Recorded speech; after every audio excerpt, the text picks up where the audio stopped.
C'est elle qui, aujourd'hui, met un coup de projecteur sur une singularité qui concerne 2,3% de la population mondiale. HPI, comme ils disent. Dans cette série, Audrey Fleurot aide la police à résoudre des enquêtes. Mais au fait, ça veut dire quoi, HPI? Haut potentiel d'intelligence, d'intelligent. Il doit y avoir ça, non? Haut potentiel intellectuel. C'est exactement ça. Haut potentiel intellectuel.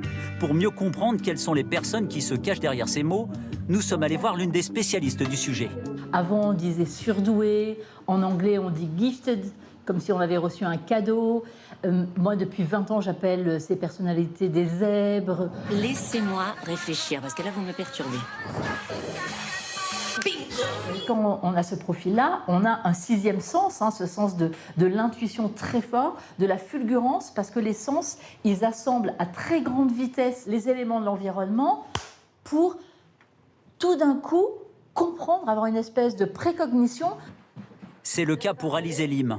Cette joueuse de tennis professionnelle a été identifiée HPI à l'âge de 8 ans.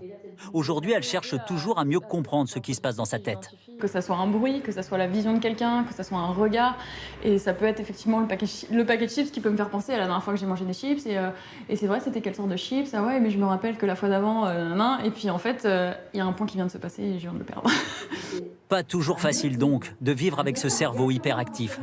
Parfois, je m'auto-énerve sur moi-même en me disant « mais c'est bon là maintenant, ça suffit, tais-toi, j'ai envie de dormir ». À 30 ans, pour mettre des mots sur ce qu'elle vit, la jeune femme a décidé d'écrire un livre qui va paraître dans les prochains jours. À Villeurbanne, Chloé, elle aussi, a le cerveau en ébullition en permanence. Elle a choisi le dessin comme métier pour exprimer son hypersensibilité. C'est un petit garçon qui dit « je sais que je suis bizarre, mais je sais aussi que j'ai le droit d'être bizarre ». Parce que chaque haut potentiel est différent, sur son blog, elle multiplie les croquis pour combattre les clichés. J'aurais aimé tomber sur des images avant pour pouvoir me retrouver dans une situation ou comprendre qu'en fait, c'est pas quelque chose de grave, c'est pas quelque chose qui dirige toute sa vie.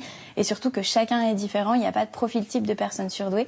Ces dessins ont déjà aidé beaucoup d'enfants et d'adultes à mieux comprendre leur singularité, pour pouvoir en faire une force. Et pourquoi pas, en aidant à résoudre des affaires non résolues de la police nationale. C'est quoi votre truc? Vous êtes surdoué?